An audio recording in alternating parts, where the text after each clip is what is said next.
para crescer profissionalmente, eu tenho que saber que isto é a coisa mais importante de qualquer estratégia. Não existe possibilidade de vitória sem esforço. Eu tenho uma raiva particular quanto às pessoas que dizem que eu tenho facilidade. Desde a escola primária, que eu ainda fiz primária. E diziam assim, nossa, você tem jeito. Eu tenho raiva disso. Porque se eu tivesse jeito, eu não teria precisado ficar tanto sábado, tanto domingo sentado, estudando. Se eu tivesse jeito, eu abriria os livros e naturalmente aquilo entraria. Nossa, você tem muito jeito com línguas. Eu sei.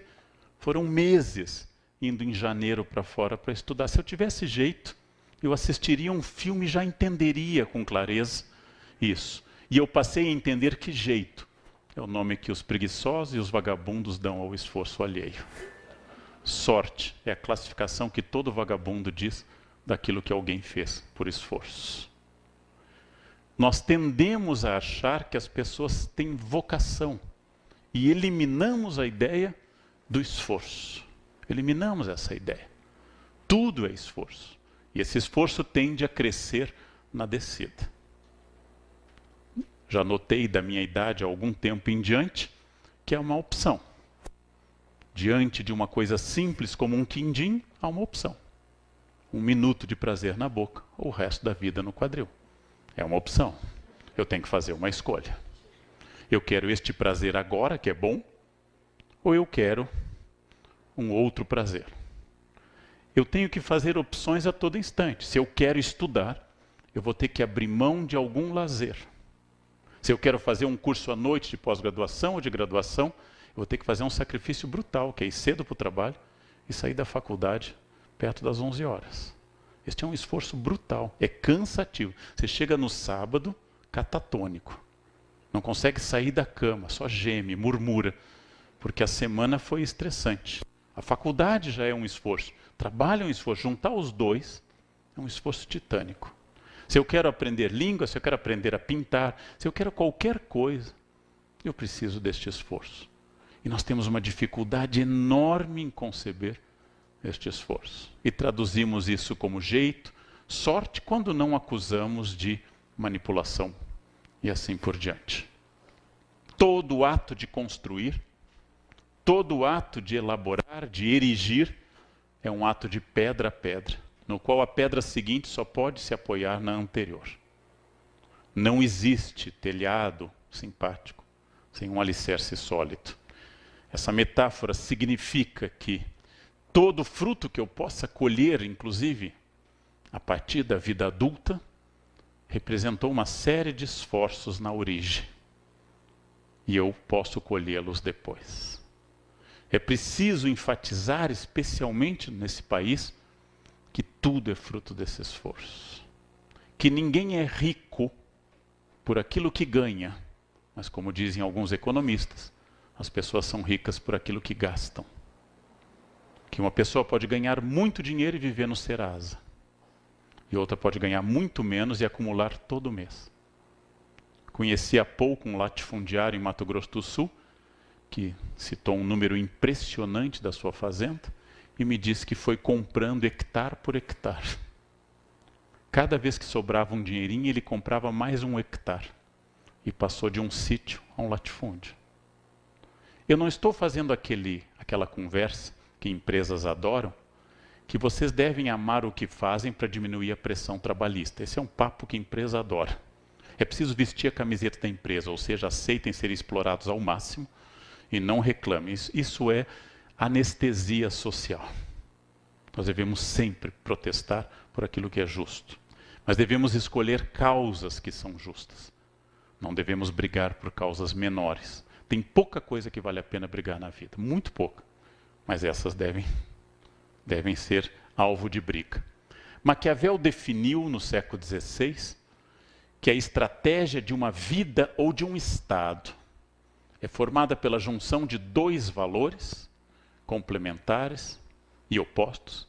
O conjunto das minhas habilidades, que em italiano se intitula virtù, conjunto das minhas técnicas, conhecimentos e destrezas, e aquilo que eu não controlo, aquilo que chamaríamos de sorte ou azar, que Maquiavel denomina simplesmente pela palavra clássica fortuna. Fortuna no sentido de acidente. Todos os fatalistas enfatizam fortuna. Todos os fatalistas repetem aquela frase de homem do deserto, de beduíno, maktub. Estava escrito. Tinha que ser, era minha hora. Todos os fatalistas pegam o segundo elemento. Toda a teologia do empreendedorismo enfatiza o primeiro elemento. Você pode tudo, basta pensar. Eu também tenho raiva dessa frase. Tem uma autora que eu li num livro, que ela conta um segredo no livro. Se você pensar, acontece. Eu tenho vontade de empurrá-la de um prédio e dizer, agora voa. Voa, mas pensa com firmeza que você pode voar, né? Eu tenho limites, aliás, Newton dá vários. Dá vários limites. Eu não posso tudo. Achar que o meu pensamento cria tudo é um pensamento esquizofrênico. A esquizofrenia é uma doença muito grave e muito angustiante para a pessoa e para a família. Então, eu vou traduzir isso num gráfico que eu gosto muito, simbolicamente colocando no eixo Y tudo aquilo que foge ao meu controle. Tudo aquilo que eu não posso interferir, como uma turbulência no avião. E vou colocar no elemento X tudo aquilo que depende da minha vontade, do campo volitivo, do campo da vontade. E eu vou definir que a vida de uma pessoa, ou a ação de um tribunal, ou o esforço de um país, é sempre uma curva tensa entre o que eu não controlo e o que eu procuro controlar. Quanto mais eu for estratégico e planejador das coisas, mais eu vou tender à horizontal. Quanto mais eu deixar a vida me levar, a vida leva eu vou ser vertical. E a vida vai levando, em geral, para o buraco, mas ela vai levando. Diariamente eu tenho que enfrentar um desafio que é a adversidade dos outros, aquele que Sartre define como nosso inferno. O inferno são os outros, a meteorologia e outros problemas. Eu sou um especialista em aviões, por vários motivos, por pegar muito, e é uma das coisas que eu mais faço, é aconselhar pessoas durante crises do avião. Uma senhora há pouco tempo, que o avião deu uma queda brusca para Ribeirão, ela gritou, minha Nossa Senhora Aparecida, só a senhora, padroeira da aviação, a Nossa Senhora de Loreto. A senhora tem que ir no departamento correto, porque senão o atendimento esbarra, né? Vai o ofício para a Nossa Senhora Aparecida, ela lê. Ela disse, não, meu filho, isso aqui tem que carimbar lá no protocolo. Primeiro é para Nossa Senhora de Loreto. Então, vocês já sabem quem é devoto de Santos, Nossa Senhora de Loreto é a da aviação. Há mais tempo, eu contei até num café filosófico, eu vivi a primeira experiência de arremetida. Ele tenta pousar em Congonhas e não consegue. É o maior teste para a força do seu esfíncter que você pode viver. É um teste dramático. Dramático. É preciso muita hombridade para manter tudo, né, intacto. Mas eu disfarçava lendo, fazendo de conta que não estava acontecendo. E a senhora do meu lado fazia sinal da cruz um atrás do outro. Quando o avião estabiliza e você acabou de sobrevoar aquela área que um avião da TAM tentou o mesmo e não conseguiu, tem mais essa ainda, você sente que não foi dessa vez, e a mulher olhou para mim e disse, o senhor não reza? Eu disse, olha, a senhora já rezou. A área mínima de proteção tem que me incluir, né? Estou na fila 3F, ela está na 3D, na cadeira 3D, é óbvio que Deus não vai ficar segurando no céu uma cadeira. E se for, eu agarro a cadeira dela. Eu não controlo tudo. Aliás, eu controlo uma quantidade muito limitada de coisas, mas eu controlo. As pessoas são diferentes porque sorte e azar ocorre a todos. Mas a virtude varia de pessoa para pessoa. O que elas fazem com o azar e o que elas fazem com a sorte varia de pessoa para pessoa. No ano passado, dia 4 de julho do ano passado, eu cumpri um velho desejo e comprei o carro que eu vinha sonhando há muitos anos. Poucas mulheres entendem a alegria do cheiro de um carro novo. É uma das melhores experiências da vida. Você fica passando a mão, é uma coisa erótica, você fica passando a mão no painel, chama amigos para que eles o invejem, e aí você apresenta o carro. Dia 4 de julho, feliz com o meu carro. Dia 7 de julho, 3 dias depois, um taxista entrou nele com toda a força. E eu parado no sinal, perto da estação Terminal Barra Funda, o taxista avançou no farol vermelho e entrou no meu carro com toda a força. Isso é fortuna. Eu não posso controlar a loucura dos motoristas. Isso é fortuna. Mas a virtude é a próxima decisão. O taxista fugiu. Estava errado e não devia ter seguro. Eu poderia ter ido atrás dele, velozes e furiosos, em plena noite, nas ruas de São Paulo. A chance de terminar a meu favor era muito baixa. O que eu faria? Jogaria meu carro em cima dele? Chamaria para briga? Eu não sabia quem ele era. As chances são em aberto. O que eu faria neste caso? Eu decidi não correr atrás dele e assumir um prejuízo grande, psicológico e material. Isto é virtude.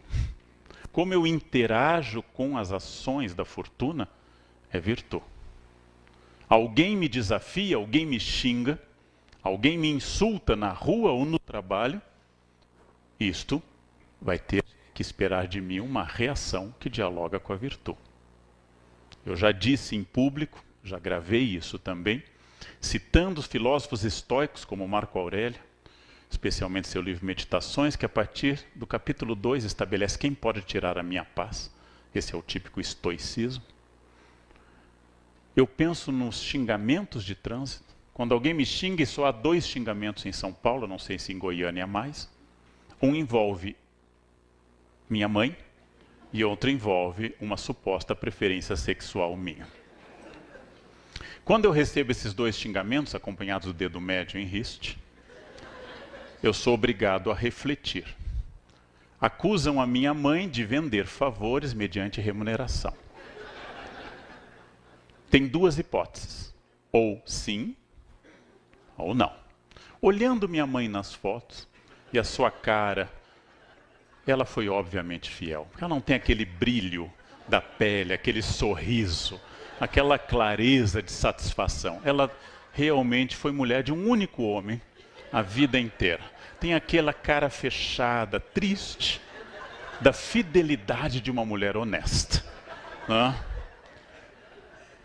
Hoje, certamente, minha mãe não faz nada disso. Então, eles podem estar errados, porque minha mãe não foi. E se ele estivesse certo? Eu poderia dizer a este outro motorista, por quê? Você conheceu mamãe, mas era tanta gente naquela casa que eu não lembro. Ou eu sou filho desta mulher ou não sou. E nos 2 casos não há ofensa. Vamos ao exame da segunda ofensa. Fui acusado de exercer uma atividade sexual não dominante. Há 2 hipóteses. Que eu burn the donut, ou não. E veja, não é um xingamento, porque a escolha sexual nunca é um xingamento. Faz parte da liberdade das pessoas. Se eu sou uma pessoa que não exerce aquilo que me acusam, até porque não é um xingamento, eu digo para ele simplesmente, não, você está enganado, eu sou hétero. Que não é uma virtude, é apenas uma questão. E eu posso, pelo contrário, ser essa pessoa e dizer, nossa, nós já nos conhecemos, eu não lembro bem do seu rosto, mas é que eu via só mais a fronha, então eu não guardei todos os rostos, né? Tudo bem. Nos 2 casos, sendo eu straight or gay, que não é um problema, ele não me ofende. Porque não é uma ofensa falar daquilo que eu sou. Como um aluno que bateu a porta na minha cara uma vez ao receber uma prova e disse, seu careca. Eu disse, parabéns, você vê. Né? Isso é a visão é um dom maravilhoso, gente. Tanta gente não vê. Não vê. Ontem eu estava autografando um livro em São Paulo e a pessoa que recebeu, nossa, sua letra é feia. Devia ser alguém do meu estado. Esse tipo de sinceridade é muito gauchesca, né? Sabem que a diferença entre o pinheiro e o gaúcho é que o pinheiro leva 30 anos para ficar grosso. Né? Então, tipicamente do meu estado. Eu contei aqui para as colegas da escola judicial que fizemos uma reunião da turma de formandos e uma colega minha gaúcha, que não me via há 30 anos, disse: mas bah, como tu envelheceste, cara. Não, é bom, né? É simpático ouvir isso. Eu respondi como paulista refinado: já você continua a mesma, né? Você é mais paulista, a mesma vaca que era antes, né? Bem, só posso me ofender numa condição estratégica: é concordar com a ofensa. Só posso me ofender se a pessoa ao dizer aquilo tocou num ponto que me dói e que eu não aceito. E aí o problema não é da pessoa, ele é meu. Os budistas lembram que quando eu atiro uma ofensa em alguém, é uma brasa viva que pode queimar ou não a pessoa, mas em 100% dos casos queima a mão de quem atira. A ofensa nunca é uma ofensa para mim, é sempre uma ofensa minha. Ou como lembram os psicanalistas, qualquer homofobia é sempre o choque entre dois homossexuais, um que exerce a sua opção e outro que não consegue exercê-la e a odeia vista no outro. Porque um homem hétero adoraria que todos os homens fossem gays, para que seu mercado se ampliasse e, enfim, ele se tornasse uma pessoa gostosa por número, por matemática, por falta de opção. Porque, como lembra Nelson Rodrigues, quando uma mulher feia é fiel ao marido, não é mérito. Quando ela é bonita e é fiel ao marido, é mérito, porque a primeira é a escolha dos homens e a segunda é a escolha dela mesma. Os fatos aleatórios não podem ser controlados. E acima de tudo, porque não apenas o mundo, mas eu também erramos. E erramos bastante. Sabedoria é aquilo que sucede às pessoas depois que elas erram sistematicamente.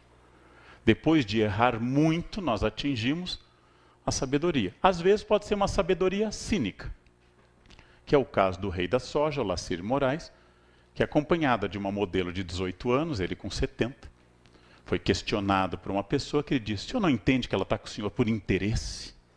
E ele tinha uma sabedoria cínica: eu sou milionário.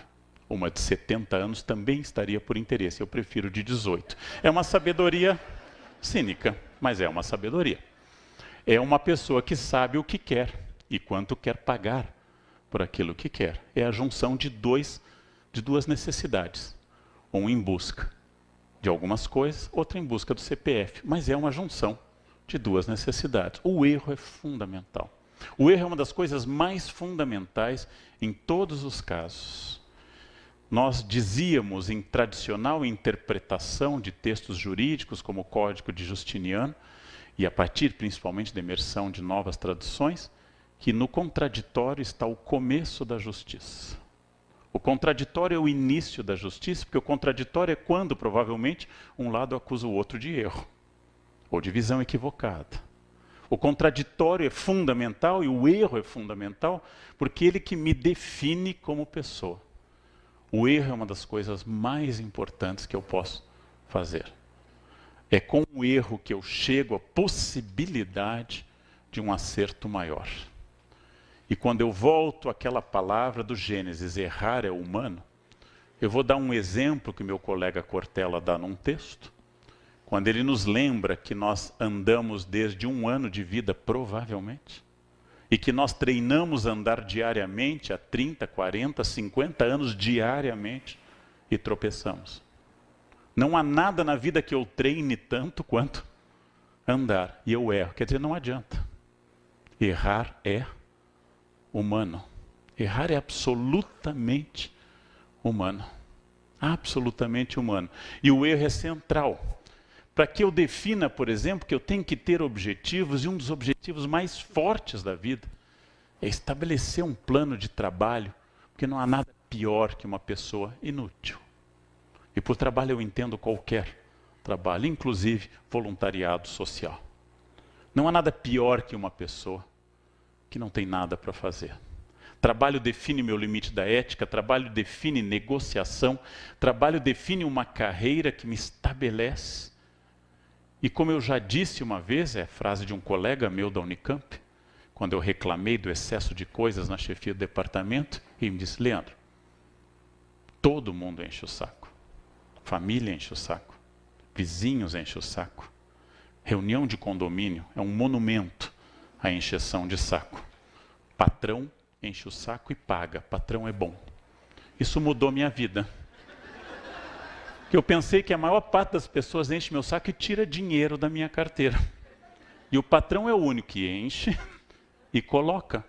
Patrão é o melhor enchedor de saco de todos. Por quê? Estabelecer uma carreira é negociar permanentemente. Quando eu estou trabalhando, eu tenho que negociar. Essa negociação vai desde a temperatura do ar-condicionado, dividindo homens e mulheres em 2 grupos inconciliáveis, até ruídos, sons, maneira de comer, capacidade de se comportar numa reunião, negociação. E eu só consigo negociar quando meu narciso está mais ou menos equilibrado. Negociação é uma arte. E as pessoas sentem o impulso de dar opinião permanentemente. Nesta era de comunicação fácil, um conselho: não deem tão facilmente. Entendam isso como centrado na opinião. Vocês podem dar. Pertence a vocês. É livre, mas queiram saber se a outra pessoa quer receber. Ou se é algo significativo. Negociação é fundamental. E negociação é uma arte. E as pessoas que negociam melhor são mais felizes e mais eficazes no trabalho. Valores são constituídos inicialmente pela família. Ainda que nós tenhamos ladrões tradicionais de famílias muito bem constituídas, o valor é constituído pela primeira noção de certo e errado dado pelos pais na infância. E aqui vem um problema nosso. Em função de nós não queremos traumatizar filhos, nós estamos com dificuldade de deixar claro valores e sanções sobre estes valores. Hoje é inaceitável violência física e até prevista como um delito. Porém, há coisas muito mais fortes que eu posso fazer com um filho do que bater nele. É tirar a senha do Wi-Fi, por exemplo. Isso é de uma violência enorme. Trocar a senha e não dá-la.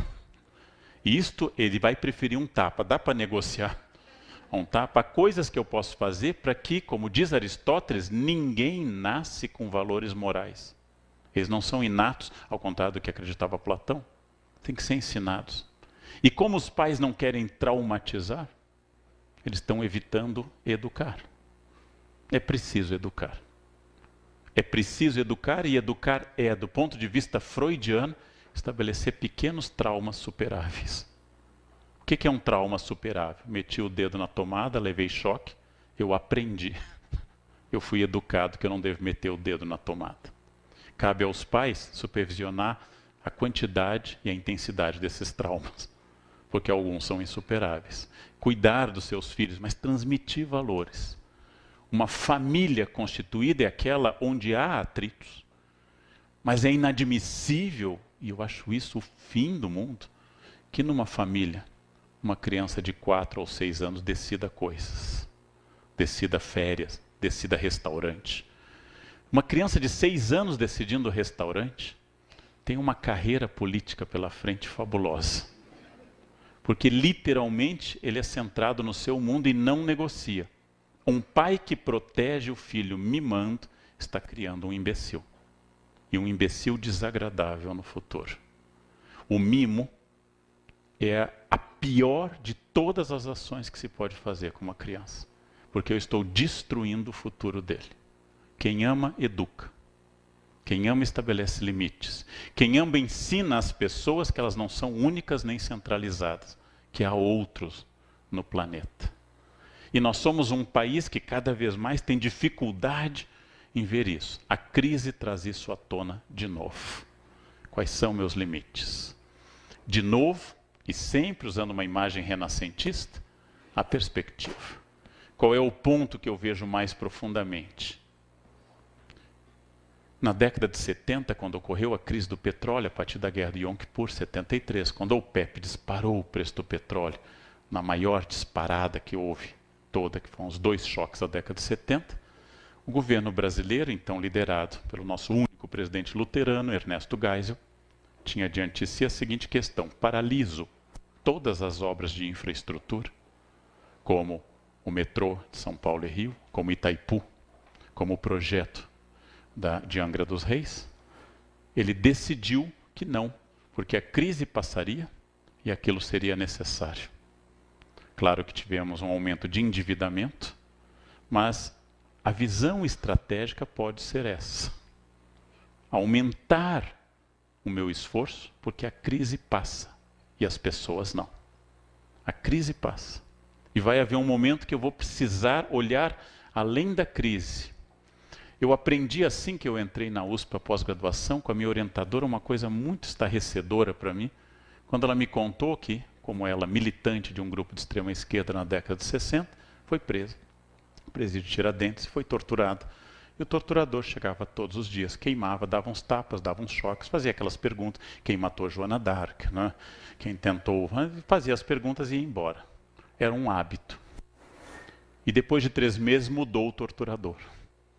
E ela disse que nunca sentiu tanto medo na vida dela, porque ela não sabia o que o outro iria fazer. E eu concluí que até torturador cria zona de conforto. Até quem me machuca, se for da mesma maneira, cria zona de conforto. Até a infelicidade vicia as pessoas. Porque ser infeliz tira a minha responsabilidade da vida. São as pessoas que reclamam sem parar. E sentem uma profunda alegria nessa reclamação. Perspectiva, nessa que é talvez a foto mais cafona que alguém pode fazer.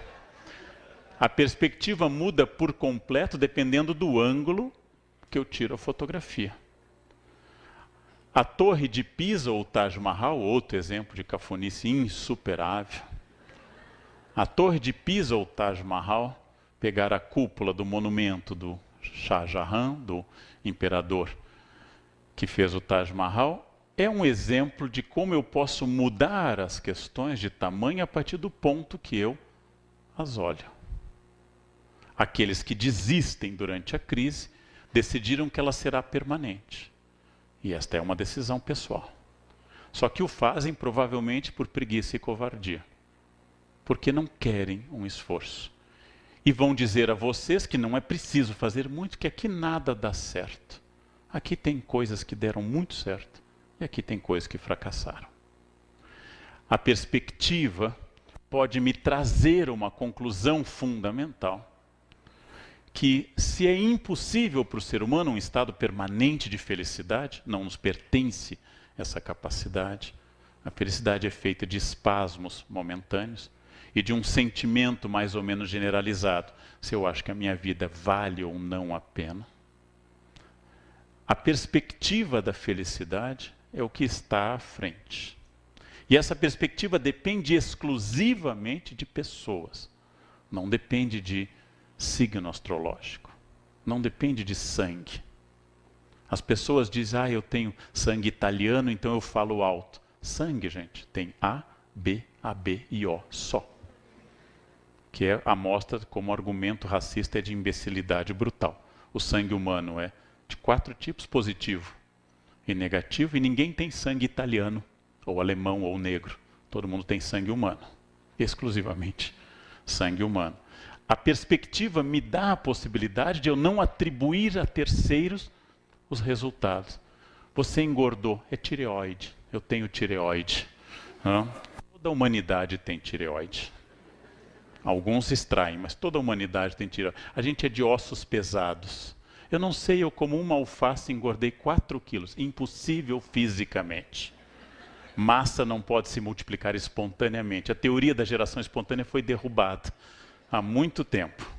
Só há uma maneira de engordar, colocando mais calorias do que eu gasto, só. Mas eu quero. O meu esporte é sumô. Eu quero isso, né? Esse é o meu destino. Não tem problema. Fujam do padrão. Fujam da ditadura da magreza. Mas tenham consciência que ser gordo, magro, atlético ou qualquer outra coisa é uma escolha. É uma escolha pessoal e diária.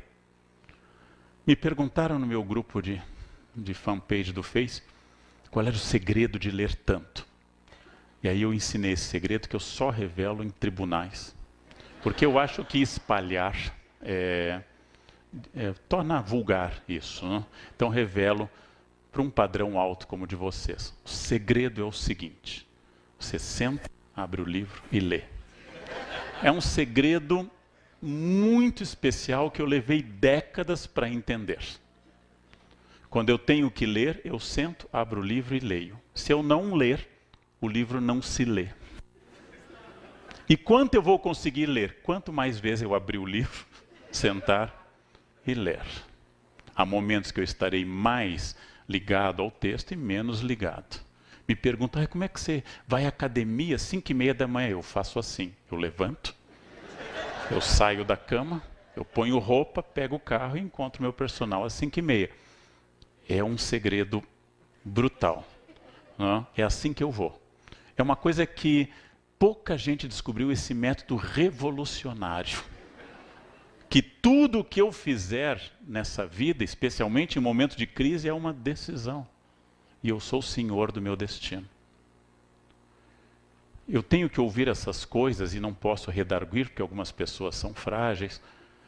Sabe por que você fala assim bem? Porque você é de aquário. Eu quero matar alguém que diz uma coisa dessas. Né? Você é signo de ar. Né? É ótimo, né? É ótimo isso, né? Aí você é muito tímida. Câncer, coitado. É família, chora em inauguração do supermercado. Mas esse seu gênio ciumento, escorpião é água, ciumento, você é muito avarento, cara, é touro, taurino, para abrir a mão, né, é uma coisa. Né?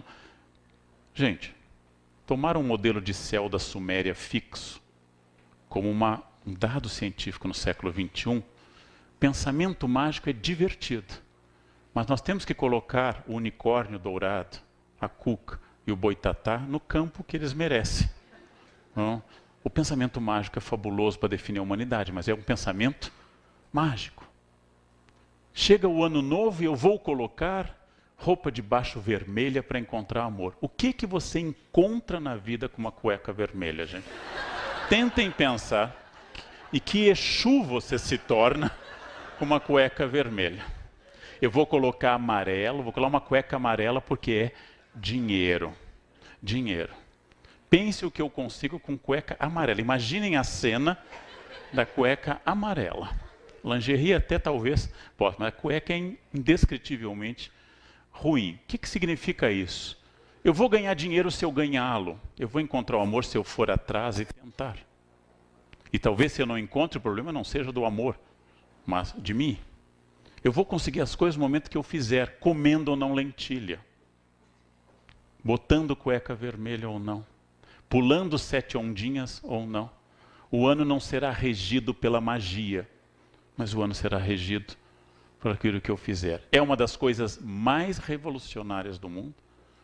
Decidir-se senhor da sua vida, dono da sua carreira, gerador de parte daquilo que é a sua família, gestor de tudo que passa por você, e ao final, o resultado é exatamente a liberdade diante da sua biografia. Para não ter que acusar que foi um momento... Você não prosperou. Era um momento muito difícil no Brasil. Tem gente que está enriquecendo neste momento. E tem gente que está indo à falência, inclusive no momento de prosperidade. Mas era muito difícil. Tem gente que está estudando agora. E tem gente que não está estudando. Tem gente que está pensando coisas. E tem gente que está sem fazer nada. Tudo depende de mim até um ponto. De novo a fortuna. Se o avião cair, não importa o pensamento positivo que eu tiver. Aí é Newton, não é pensamento. Eu vou cair. Eu vou cair. O lado bom, como eu dizia pela manhã cedo a desembargadora, é que não há paraplegia em acidente aéreo. Nenhuma pessoa perde os movimentos após um acidente aéreo.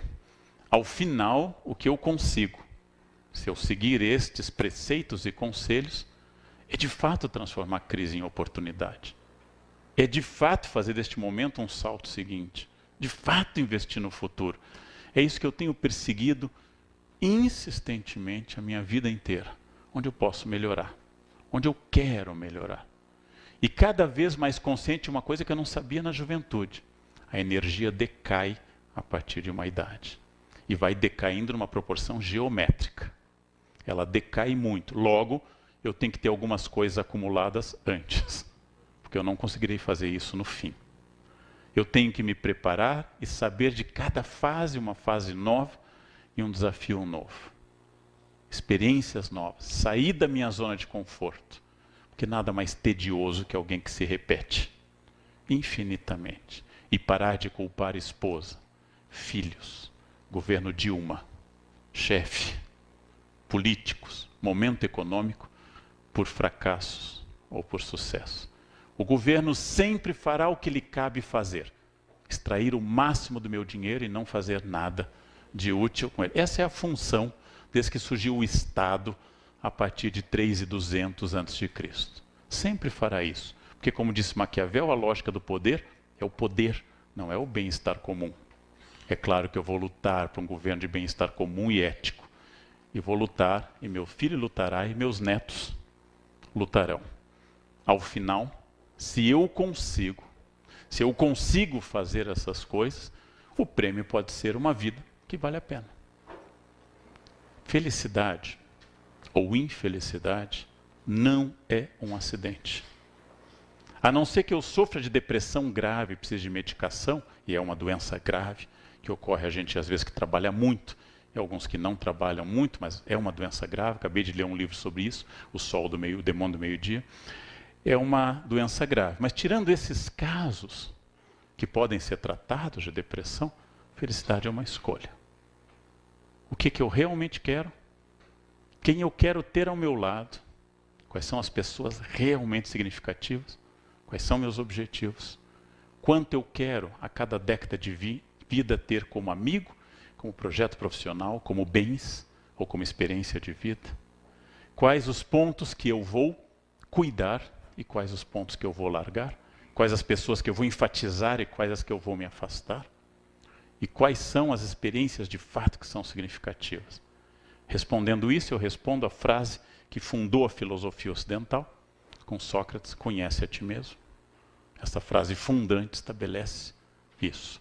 E este é um acréscimo enorme na vida da gente. É relativamente simples, mas cumprir isso leva a vida toda.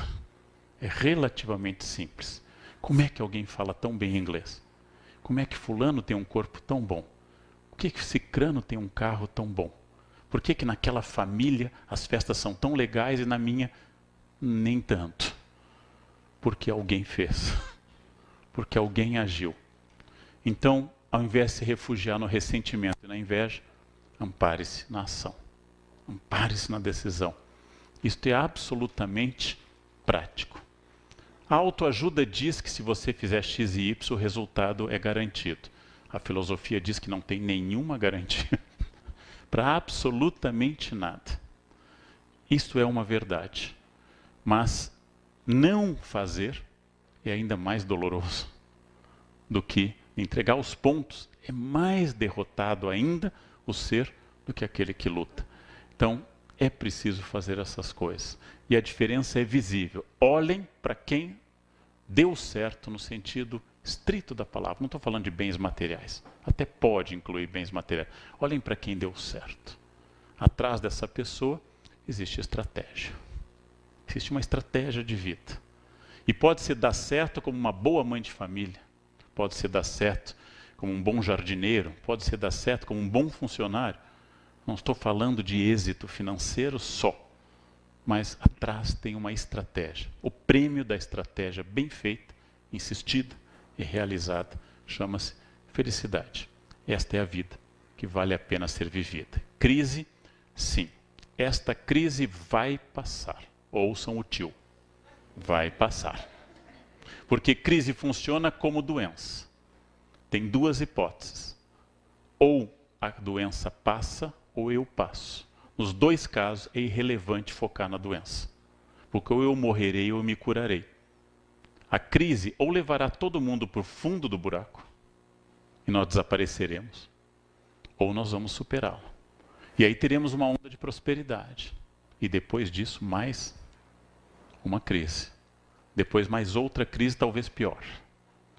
Nós teremos agora uma sucessão de períodos. O que eu vou fazer com isso? Perspectiva é olhar longe para isso, estabelecer meta, avaliar, pensar o erro, diminuir meu narciso e usar protetor solar. Sempre. Tá?